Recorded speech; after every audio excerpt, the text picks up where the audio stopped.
the thing with psychopathy is, I think a lot of us like to believe that it's like there are these evil people out there who are just the psychopaths. And the reality is it's all on a spectrum. Did you know that there was rumours going around the whole of YouTube and in my comment section for over a year about the fact that you were HG Tudor? Hi, Andrew. Thanks for being here. Oh, thanks for having me. How you doing? Really good. And I believe congratulations are in order because you're a married man. I know. Look, I've got a thing. Look at that. Wow. Oh, very good. My husband wouldn't wear a ring. Yeah. I wish he would. It's a red flag. Have a word with him. We've been together a long time though, so you know. Yeah. It's annoying. You've got to get used to this bloody thing. So I do have sympathy with him. And also they say I've only just put it on, but they say it's sort of a babe magnet, isn't it? When you've got a ring on. So maybe that's what he wants to avoid. Yeah, well, he actually found that actually babies were a babe magnet if you carry the baby around. What, they grab it? Yeah, they love it. So does it feel different being married? It does. It feels, you know what? It feels really nice because we've been together 10 years, but we were traveling a lot to different places. It was never sort of an appropriate moment where we were both quite stable and everything. But even after 10 years, it's remarkable firstly, an engagement does. And that was 2 years ago now. But we needed a couple of years to get all the Argentinians over because that's where her family are for the wedding. So it was amazing having them all come over, the grandparents, everyone was around. But it's even just that engagement and then the married bit and that ability to be able to say to one another, oh, hello, wife, hello, husband, and the first few days. She's gone to work today because I've just got back from the honeymoon. We did a mini moon in Barcelona, and I just realised it's the first time since we were married that we've been apart. She's away for the day to be at work. So those kinds of things, I guess they call it the honeymoon period, and it's nice you can have that after 10 years of being together already and have that feeling of like, hey, this is us. We're really a team. We're a partnership. So I guess that's what the sanctity of marriage can do. Yes, that's beautiful. Well expressed. Oh, thank you. I want to talk about your book again. Yes. Because I want to talk about a different aspect of the psychology of secrets. I've got to say, everyone, if you haven't got it yet, please get it because there is so much to this book. There's so many layers to this book. We're going to talk about psychopaths. And I want to ask you, why does it feel so fun talking about psychopaths? Oh, because I suppose there's a few reasons for that. I think partly there's that old feeling of like, am I a psychopath? How close am I to being a psychopath? To what extent is my own empathy performed? Do I feel bad about someone dying or whatever? Do I really? I mean, I noticed I went on the Daily Mail today, as is my wont. In the morning, I sort of clicked on sort of what's the news, I like the Daily Mail because of all the big pictures and things, and it's quite easy to read. And the first article was something about, I think the Dutch were throwing migrants off boats and a lot of them were dying, and it's horrible. And I sort of found myself scrolling down and I didn't even think about it. I was on to like whatever Katie Price, the model, was up to. And then I thought, hang on, did I just scroll past something that said that these people were just drowning in the sea? And then I thought, okay, so what is it about empathy? How much of it is learned? How much of it is tribal? We only seem to care when it's someone close to us or someone who represents our values. And when it's somebody from a different country in a different place, we don't feel so much empathy. When we're really honest with ourselves. And it's a tricky thing. I mean, you look throughout history, there are so many times where people have done awful things, whether they've signed up to the Nazi party with what was happening to the Jews, whether they kept slaves, and didn't seem to have any empathy. We look at cults, Scientology, they will do horrible things to their own children in the name of an ideology. The China's one-child policy. So the things people are able to do and suspend their empathy.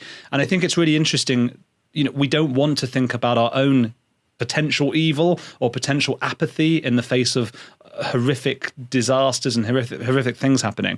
And then the idea that, there are these people who feel that way all the time, no matter what, is really, really interesting. Not to mention that it's so exciting talking to some of these people, the psychopaths. Whenever I've been able to interview a psychopath or somebody who claims to be a psychopath, because so often we're almost performing empathy against one another. We're having conversations about, did you see what happened to that migrant who came off the boat? Oh, so sad. And somebody else says, yes, I was even sadder about it, but I was sadder because of some sort of woke reason, and I'm better than you, and all of that's going on. And then you speak to someone who's just like, yeah, I'm a psychopath, and you don't have to have this this subtle competition for who's the most empathetic. You're just going, right, what are the facts? What do you think of that? Isn't that interesting that you would drown an opossum that fell into your pool rather than take it out because that was just the easier option? It was just easier to push it under so it drowns and then take it out of your pool because you don't have empathy for that opossum. That was M.E. Thomas, who wrote Confessions of a Sociopath. I loved I'm going to get to M.E. Thomas. Oh, yeah. That was a fascinating part of your book. There's a quote here: serial liars, narcissists and psychopaths not only exist but are essential to tribe dynamics and survival. And I'm wondering, are they still essential? Oh, maybe. I think, look, okay, so they were essential initially. If you think about the tribe, one of the main reasons for the psychology of secrets, or the main sort of arguments is about evolutionary tribes, how we grew up and how important it was that you would feel in your tribe incentivized to reveal your secrets, where the food is hidden and so on. So it hurts you to keep a secret. And the reason for that is in a tribe, if it did hurt you, then you would be more likely to tell everyone else where the food was that you were hiding, and you could coexist and have better social cohesion, and those tribes would survive better and pass on their genes to other kids who would feel bad keeping a secret. It would be really hard. But if you have no bad people in that group, when another tribe comes to try and kill it, there's going to be no one who's really going to be a leader and stand up and do potentially awful things to defend that tribe. Now, a lot of the stuff that was important in tribe times is maybe today a little bit redundant. And we go, gosh, that's not necessarily such a good hangover that we've got from evolutionary times. Maybe waking up so easily, right? I wake up 3 times in the night because of like a noise or whatever it might be, but it's not really a lion or a tiger trying to kill me. So that's not a good thing that we've got maybe nowadays.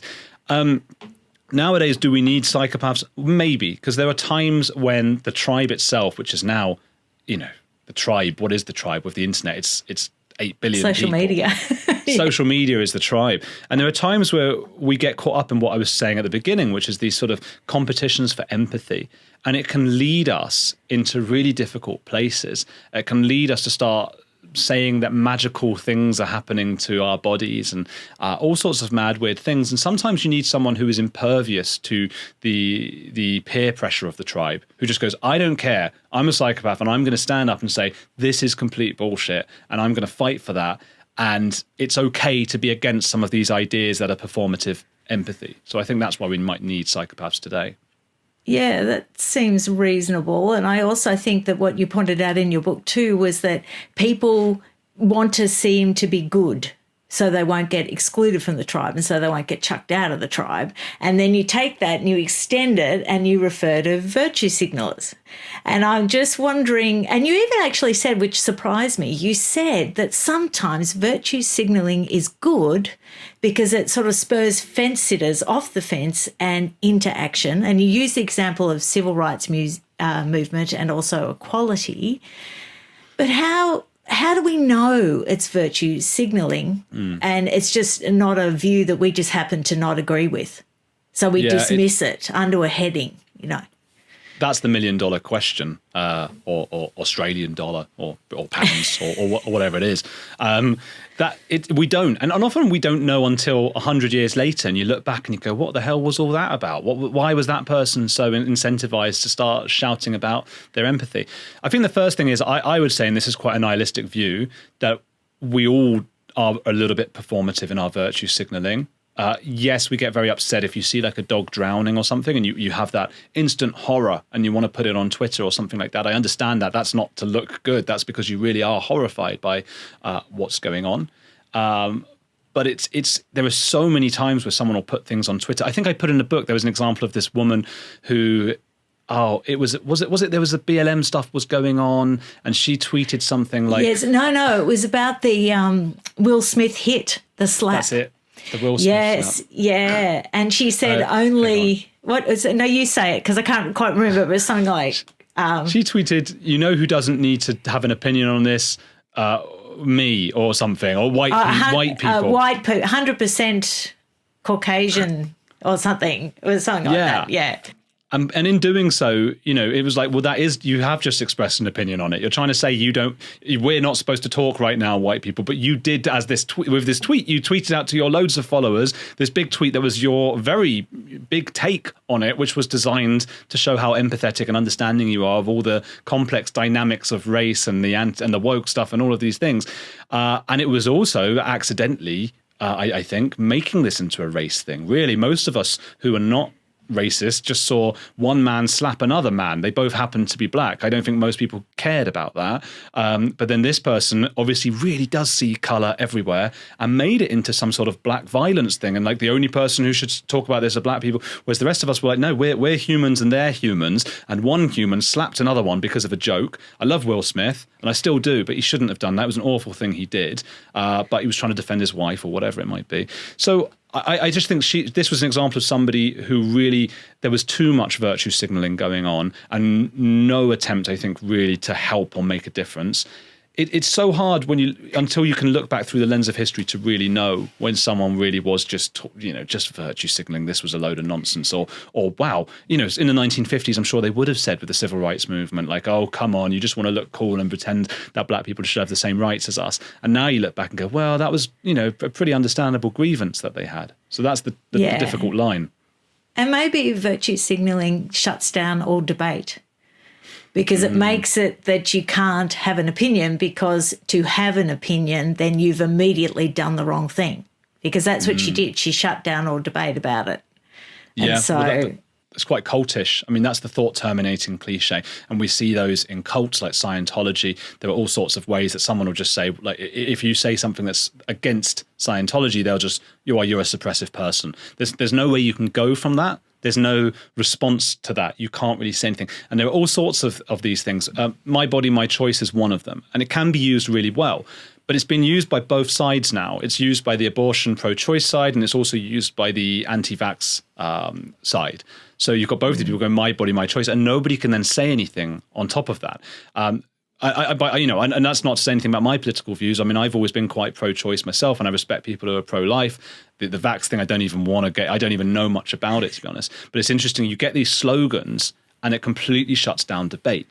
And similarly, when you've got so much riding on it in terms of performative empathy points in the tribe, and somebody says to you, it's racist for you to even have a view on this, although I'm allowed to have it as a white person, but you guys can't even have a view. And if you do have a view, you're wrong no matter what, just by virtue of being a white person. It completely shuts down debate, and I think it is part of the cultish mindset.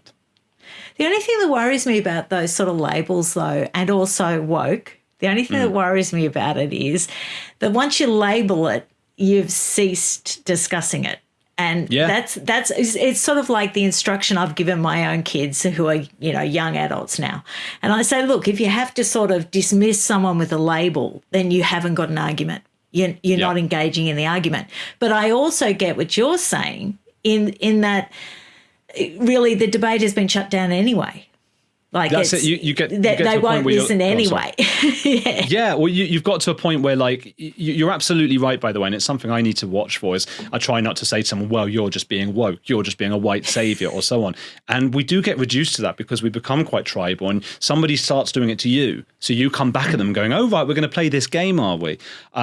And a lot of people did it quite facetiously for a while on Twitter. There was a big movement of where someone would call someone, oh, you're a racist, and that shuts down debate about anything. A lot of those guys, so Laurence Fox is an example, they started just replying, well, facetiously, but just, and it's a word I can't say on YouTube, but saying, well, you're a PDF file, for adults who are interested in children. Laurence Fox is so mature when he argues, isn't he?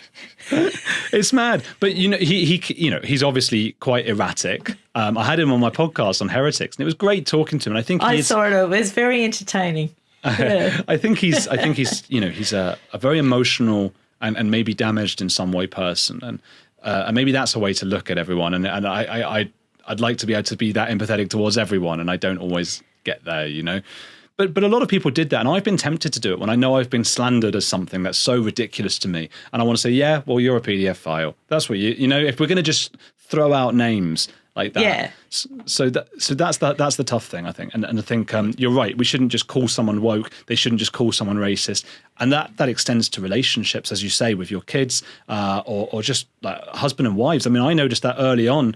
We've had 10 years together, and the first few years were really a learning curve for me of being in a relationship and learning not to say, hey, and I've got friends as well who've done this, you have to learn this with friends as well. Like, the thing about you is you are a person who does this.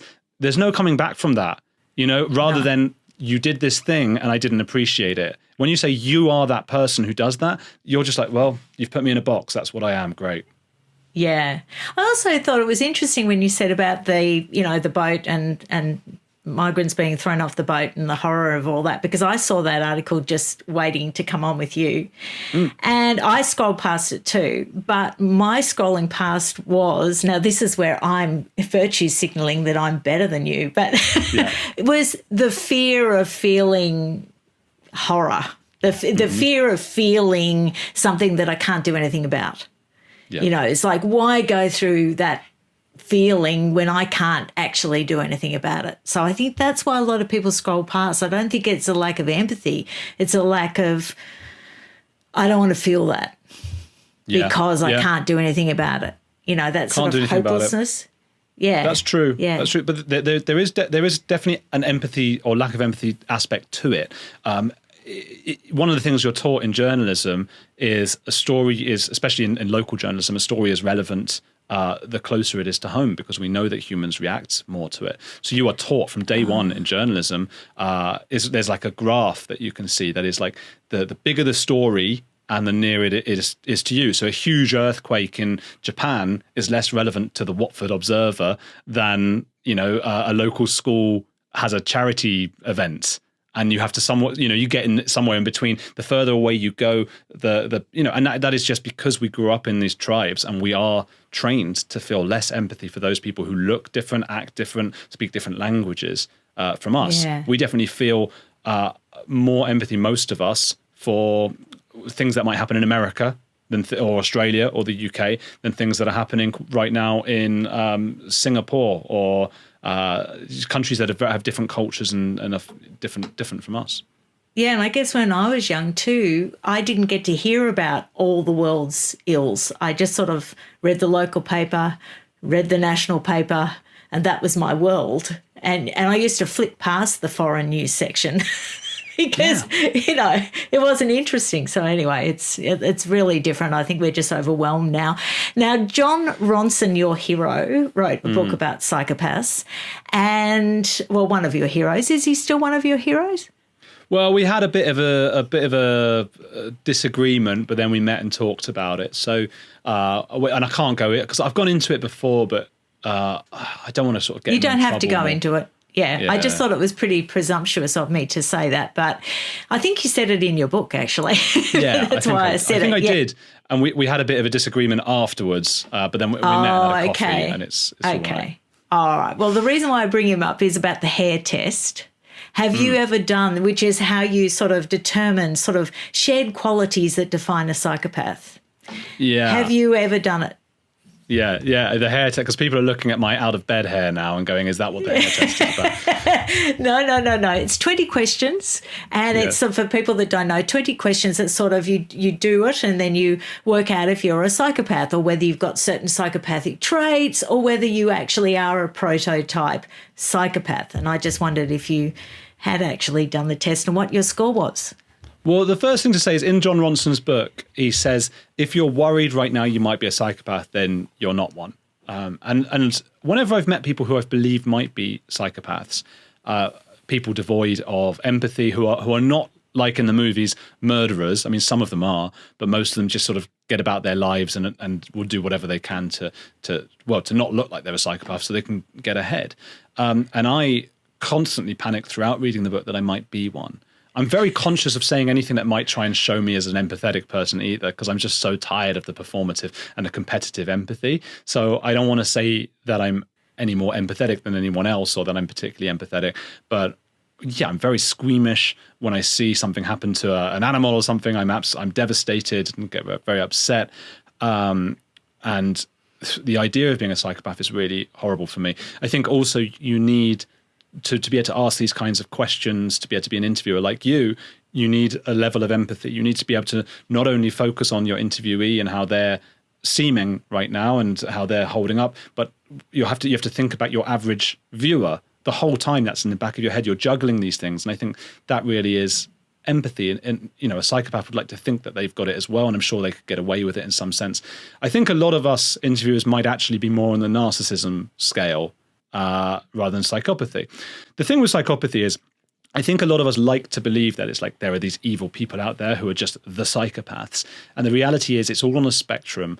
Even some psychopaths are more psychopathic than others. You need to apparently score 30 out of 40 on this test. The 20 questions you refer to, they're scored out of 2, which is quite a strange thing to score. Usually things are scored out of 5 2, or 1 10, and nothing. Yeah. Yeah. I did it. Where did you score? Ask me. 5. Go on. That low. And I answered it. I answered it really honestly. Honestly, I did. But I also did it on behalf of Meghan Markle. Okay. And what did she score? yes, 30. Yeah. And how I did it was I actually took things that were out there in the public domain that were, of common knowledge, and answered the questions sort of using that as evidence of my answer. And if there was any doubt there, I went maybe, so I only scored 1. But taking it for her, she got 30, which is a prototype psychopath. But that's not to say that Meghan is a psychopath. It was just a fun night, with friends taking the test for Meghan because it was funny. But it's interesting because we were able to come up with sort of evidence for every answer. It was really like a party game. but then to what extent that coming up, we can come up with evidence for any answer. I mean, I tried to make all of my friends into psychopaths. I kept when I first read about the Hare Test, I was calling all of my friends and saying, what would you rate yourself for this or that? And they were like, well, 0. And I was like, maybe I'll give you a 2 for that. I'll give you a 2. And I was giving them 2s for everything. And I was like, yeah, you're 35 out of 40, mate. You're a fully fledged psychopath.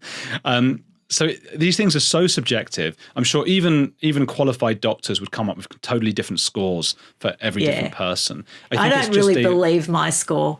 I think 5's a bit low. Well, that's it. And then, and does that make you a psychopath, trying to make yourself not one? I mean, I don't think it does. But look, some of the stuff on there is really the worst part that's on there. The hardest part when you're trying to make your friend into a psychopath is stuff like juvenile delinquency, revocation of conditional release, whatever that even means, criminal versatility. So you're getting there. If you go back to prison.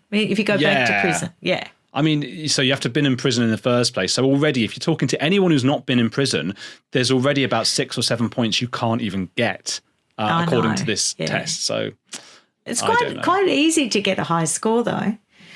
Yeah. There's things like superficial charm. I mean, what does that even mean? I mean, I scored myself 2 for that. Very superficial. Yeah. Right, a grandiose sense of self-worth. I mean, who doesn't, in a sense? Who doesn't think of themselves as the center of the universe? I think most people are quite solipsistic. So it's quite hard to do. Well, now this segues very neatly into... Did you know that there was rumours going around the whole of YouTube and in my comment section for over a year about the fact that you were HG Tudor? Yeah, I get it quite a lot. I'm looking for your reaction now. Because you're a linguist, so you could put on the voice. I could. The thing is, firstly, I wouldn't have the time to do it. I mean, I've got my own Meghan channel and I've got this. It would just be impossible.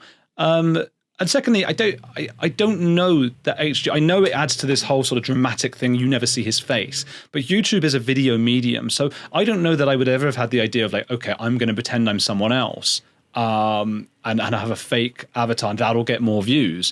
As it happens, he's done quite well from it, so it has done well. But I never would have thought that. I would have thought, no, it's better to have your face. And maybe if he did show his face, he would be doing even better. We don't really know. But the other thing is, because I'm not competing for empathy ever.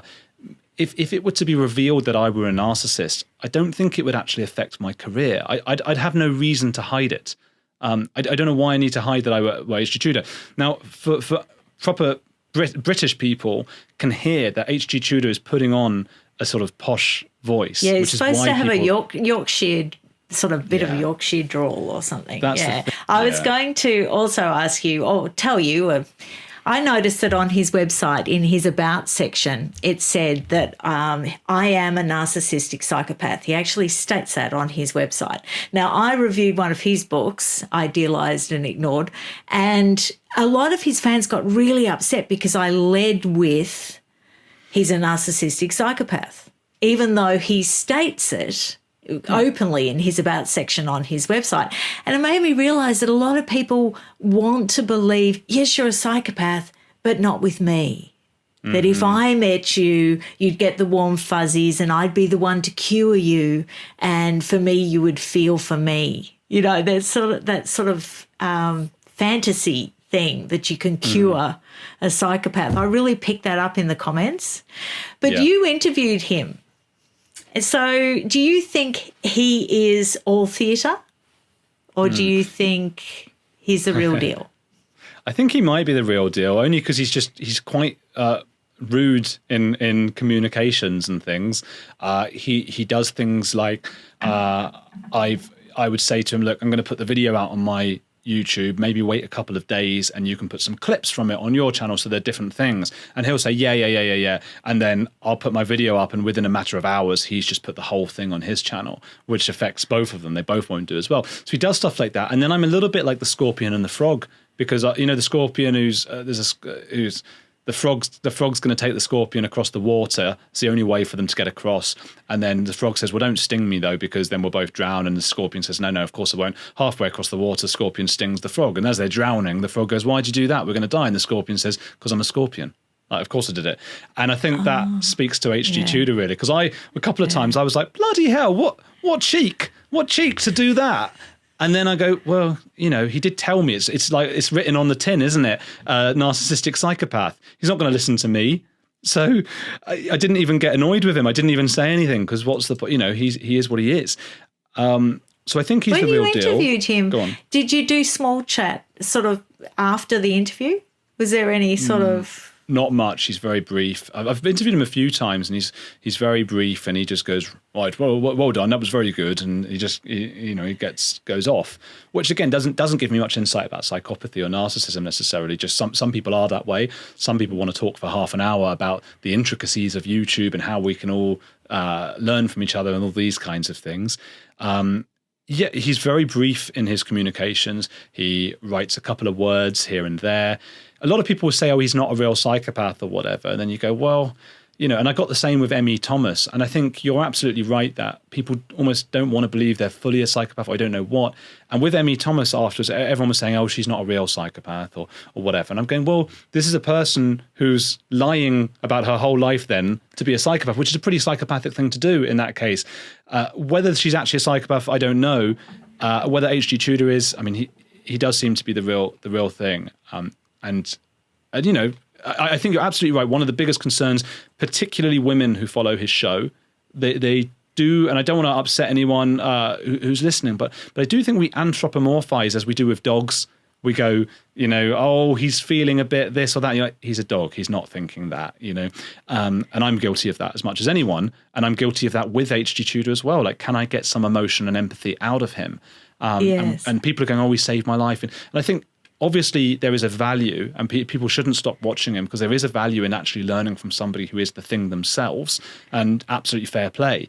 But also, what some people are not really doing is taking care and being cautious, because this is someone who openly and admittedly will lie to you if it suits him. So we have to be careful and just take everything like, okay, very interesting, but not get too attached to anything he says.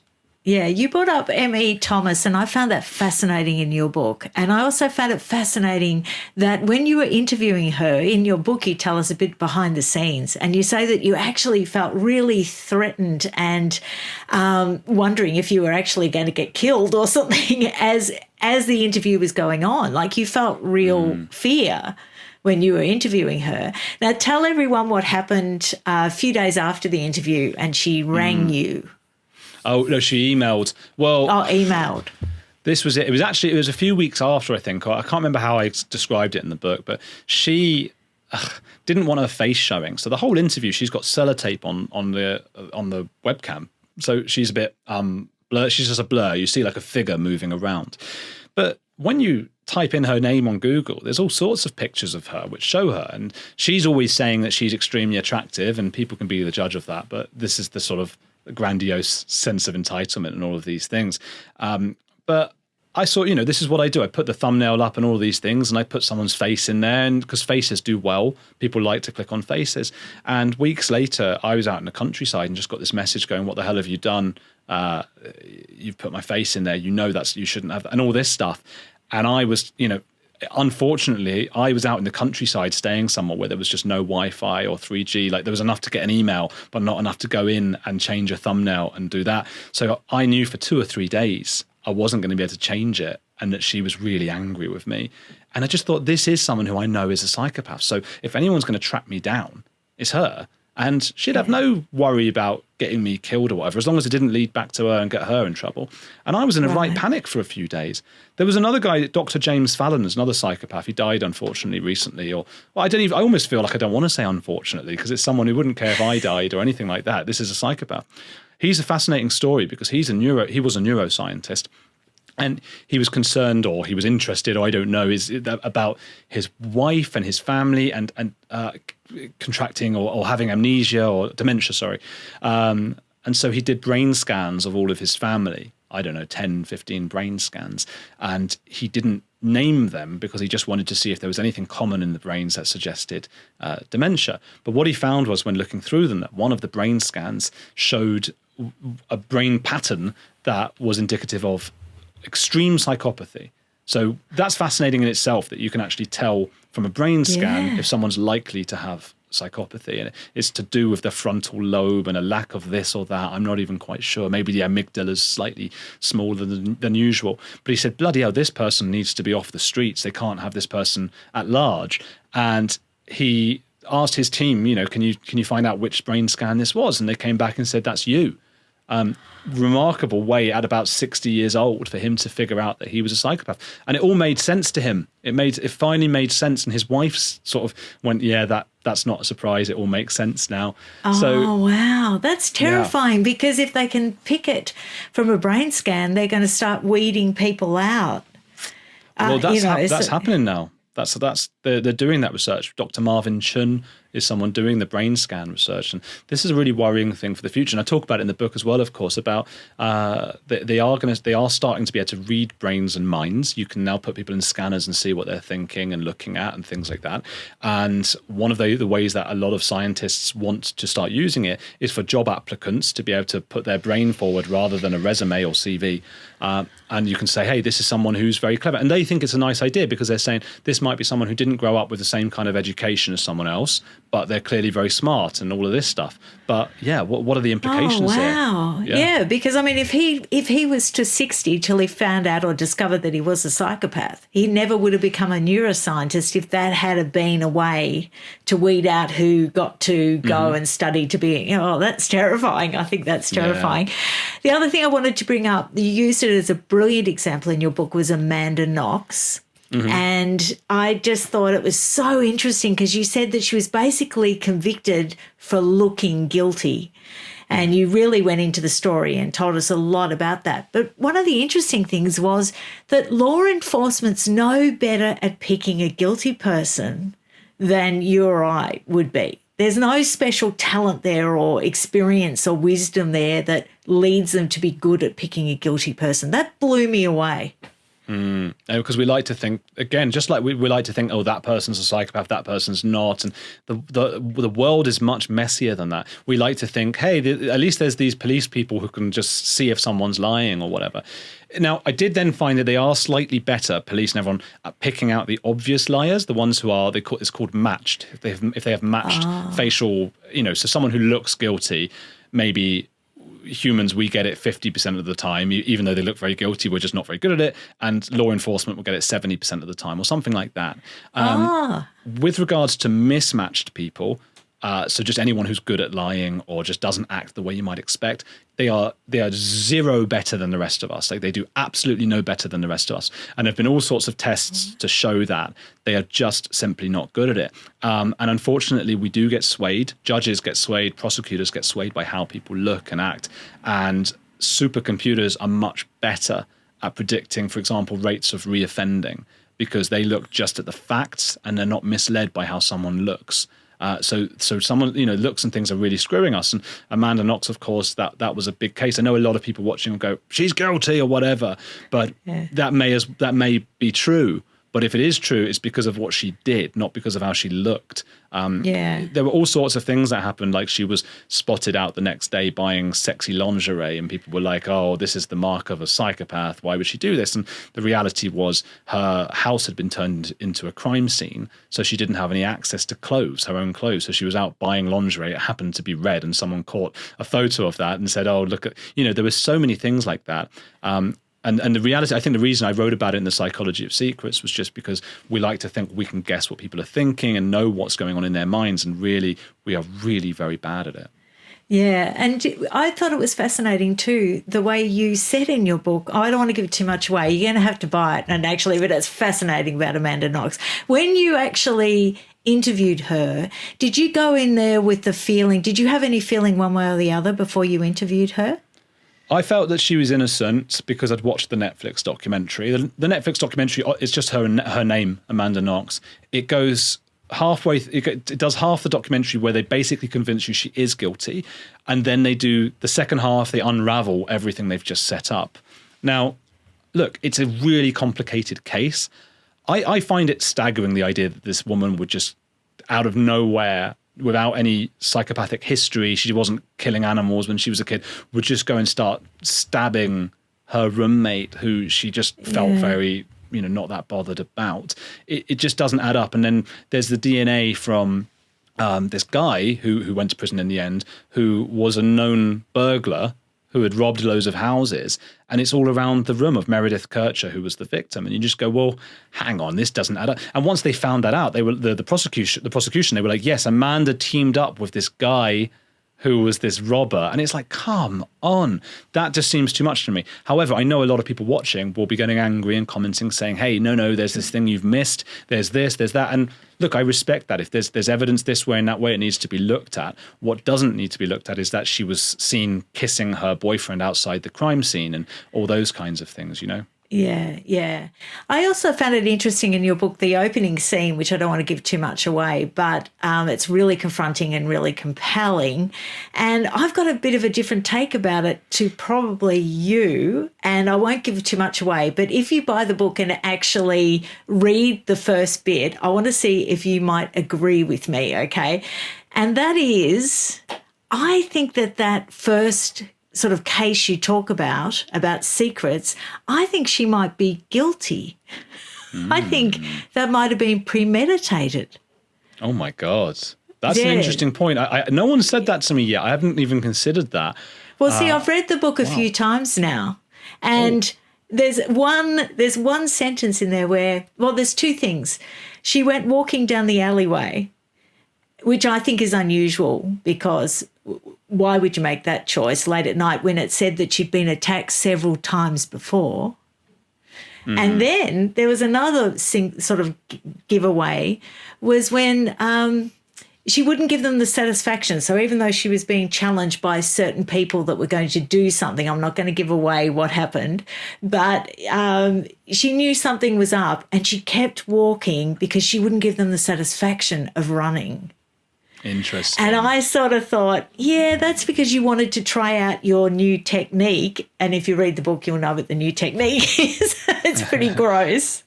But oh my gosh. That's a really interesting maybe I thought. Overthink something. Probably. Here's something to add to that then. And I've not said much about her because obviously I don't want to give away any details of who she is. This is someone who's kept the secret, and I was the first person she told in 10 years and all of this stuff. But I don't think this reveals anything about her identity, so I can say this, which is that she's someone who I only met in person once or twice. She was a listener of my podcast, but she's also somebody who worked in sort of the media profession.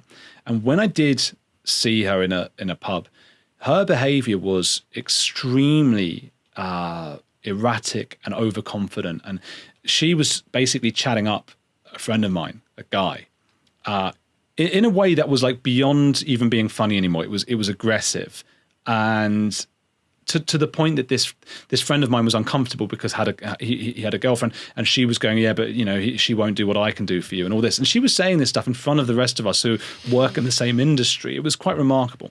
Now, that same woman often on Twitter is putting up all sorts of posts about, this, oh, look at this man, he looked at a woman, he should be fired, and we need more safe spaces for this and that, which is exactly the kind of performative empathy that leads me to believe it's very possible this woman, this is where I've got to be careful, because it can go one of two ways. This woman might be, and this colludes with your story, some sort of psychopath and it was premeditative murder. She might also be someone who's experienced all kinds of abuse or something like that, and might be anxious, which is on the other side of the whole scale, and might be overperforming in many respects. And maybe she was just attacked and had to defend herself. So we don't know without a professional opinion. I don't want to judge her, because then I am doing what I said before and putting her in a box. No. But she's definitely someone who's a little bit unusual, I'd say.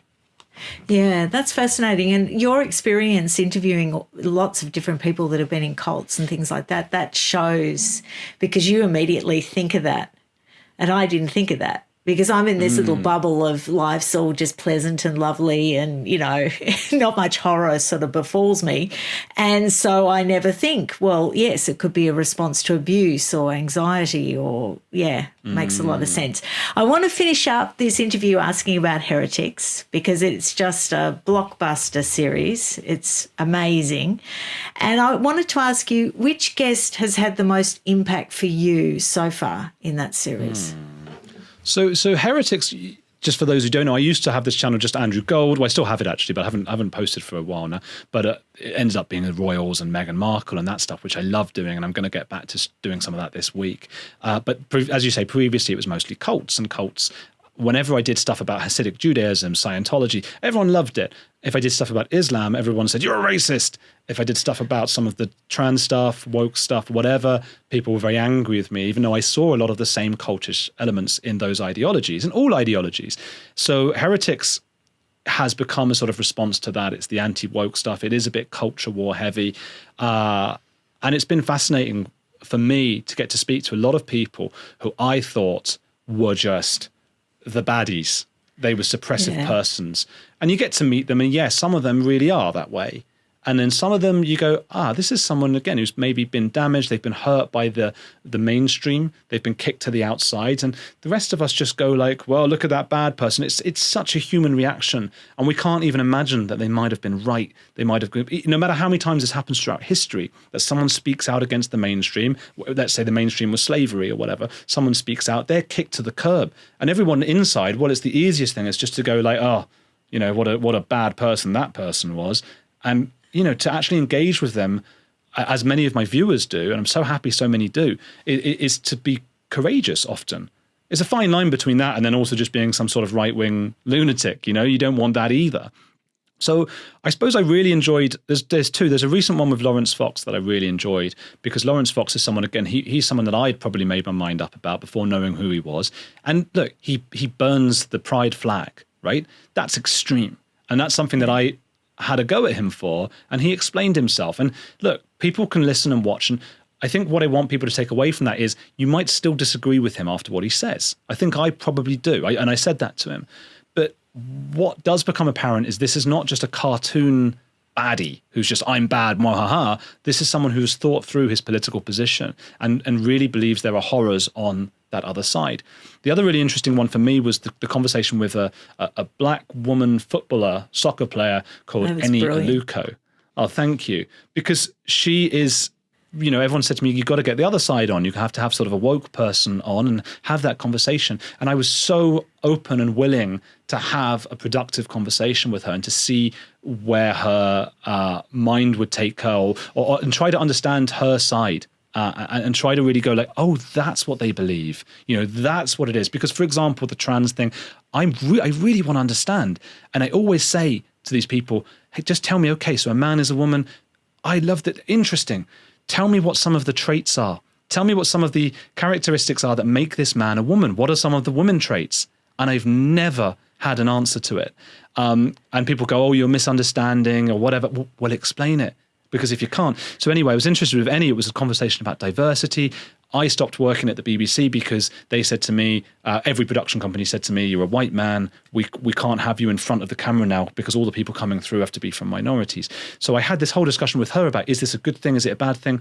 And the way that she just went in circles was just like, wow, there really doesn't seem to be much here apart from a cultish ideology. And we have this really like tete-a-tete thing going on. I try to be respectful the whole way through, but this is just, I think it really... You were respectful the whole way through. You. That's what made it such a brilliant interview. It's just, all I saw was cultish stuff. Edge of the seat sort of interview. It was amazing. It really was. Well, it was really amazing. And you were so thoughtful. And I'm not going to praise you anymore, but it was, please do.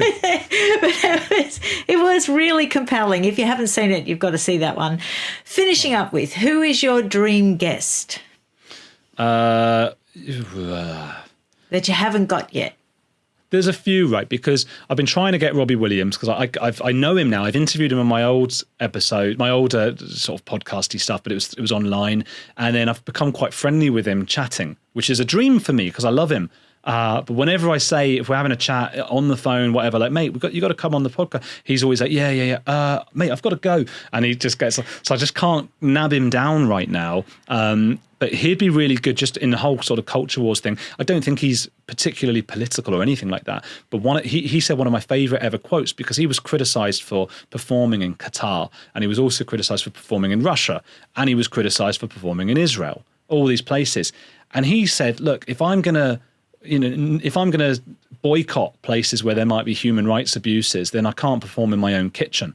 And I thought that was such a great line because obviously it's humorous, but it was also just dispelling this whole... It's also true, yeah.